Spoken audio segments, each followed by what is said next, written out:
All right, right here, we are wrapping up week 4 of Ironman training with POTS and type 1 diabetes. This week, we're wrapping up with 3 runs for 13.1 miles, 3 bike rides for about 65 miles, and 3 swims for 4,500 yards. This week was a bit of a down week, giving my body a little bit of a time to adapt. All right, well, let's start with some health. This week actually started out great with the diabetes. I'm taking 1 unit of insulin for every 29 grams of carbohydrates. I've reduced my long-lasting insulin, the Tresiba, is down to 18 units a night. Monday, Tuesday, Wednesday morning, all things went great. Seemed to be under control, level, no bad crashes, was able to get through my workouts.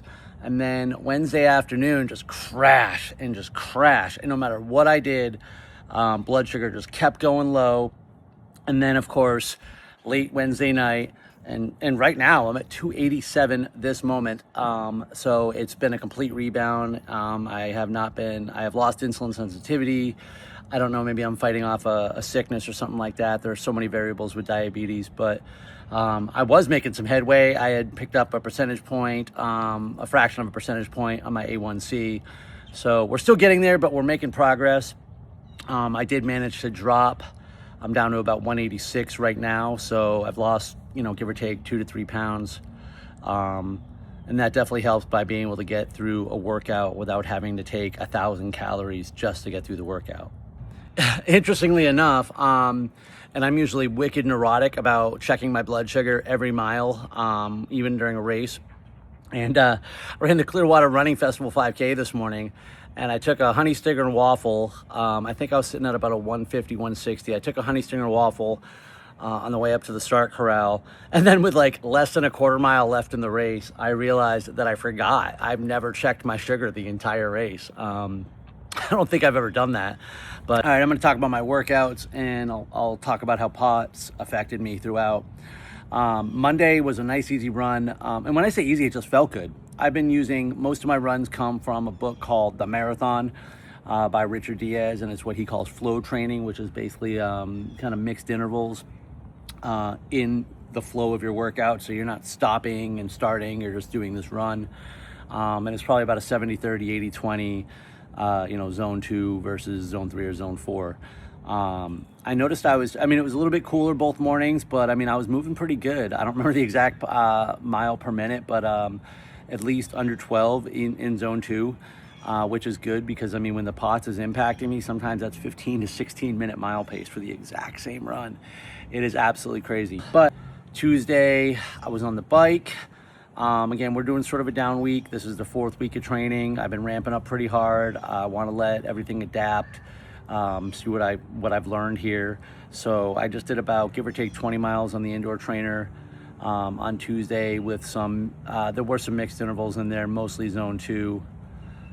Wednesday, though, is where I had another good run.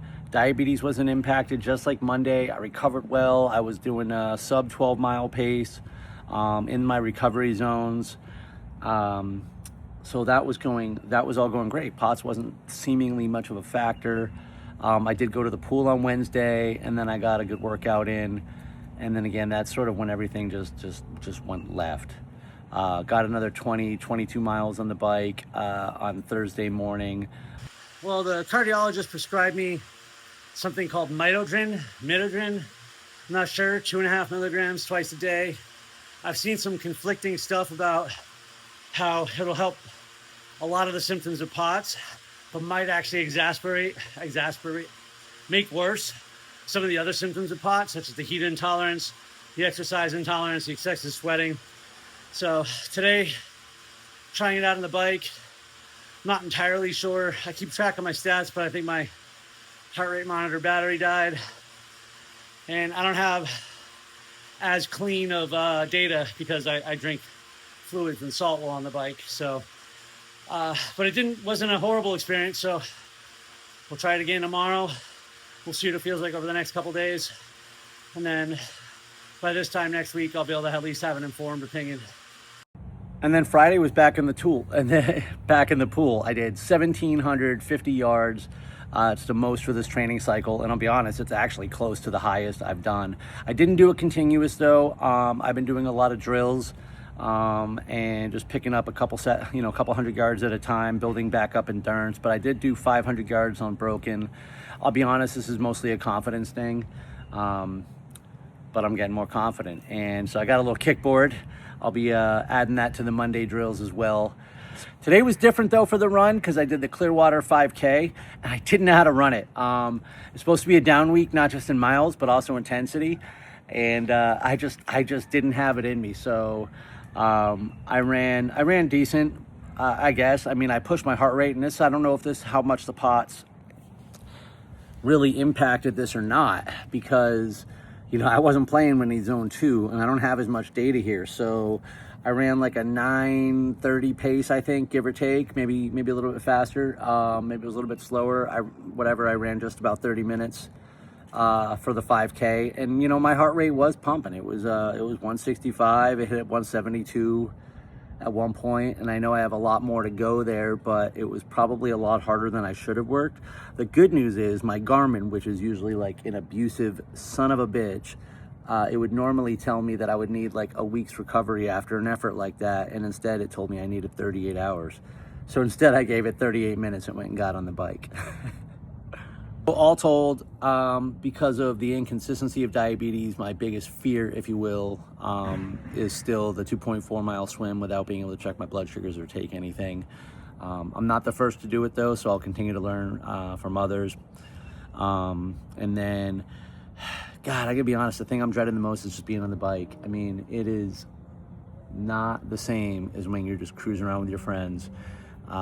Jacksonville should give some good scenery, I guess. So I'm excited to be out there. It's a lot better than being in the garage, but man, that is just a long time to be on the bike. And then your reward for finishing it is to go run a marathon in the middle of Florida in May. Ironman is stupid. Check it. Also got my USA triathlon card, so I'm legit now. And I think the lesson for this week is adaptation, and that it takes time, because I think I'm getting there, but I know I have a long way to go, but I have to give it more time, more effort. But I do believe that we can adapt and that we can achieve. Well, that's it. So next week, we're going to ramp it back up. I am hoping to get the diabetes a little more consistent between now and the end of the weekend and see how the POTS responds. But one way or another, we're going to do this. We'll see you on the other side. Let's go. Live inspired.